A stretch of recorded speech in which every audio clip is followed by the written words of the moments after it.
Emergency evacuation at sea. The 11-day cruise started in San Francisco and included stops in Cabo San Lucas, Laredo, La Paz, and Puerto Vallarta.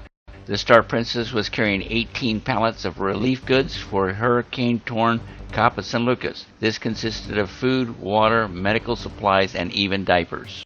The trip started on Wednesday, October 1st, and the cruise out of San Francisco Bay in the late afternoon was a photographer's delight. The setting sun in the background set off the Golden Gate Bridge, and it was beautiful. So we are off on a relaxing trip. The first indication that there was a problem on board was at 1:30 a.m. on October 2nd.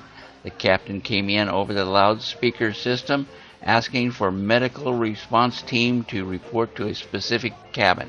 At 4 a.m. the captain again came on to the speaker system, but this time the speakers in the cabins were activated. The captain woke up the entire ship. His request was for any card-carrying blood donors with blood type O negative, please report to the medical clinic immediately. He repeated this request at least 3 times, so it really did wake up the ship.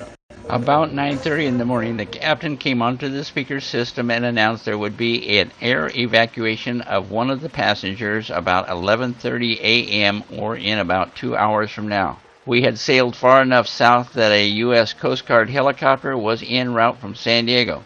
He further informed both passengers and crew that the upper middle decks had to be cleared.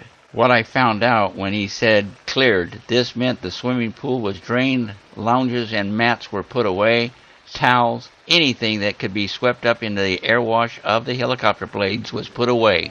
I grabbed my camera and headed for the Skywalker Lounge. This is very high up on the ship.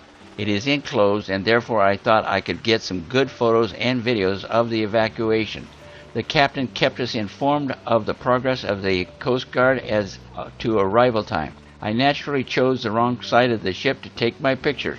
The helicopter came in on the port side while I had stationed myself on the starboard side. Even then, shooting through the structure of the ship, I got some spectacular video.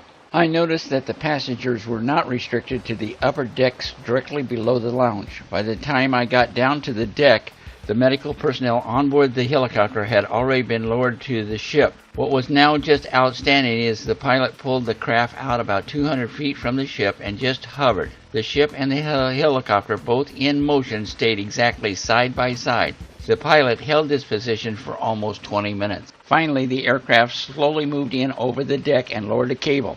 Shortly thereafter, I got some great video of the basket and patient being raised into the helicopter.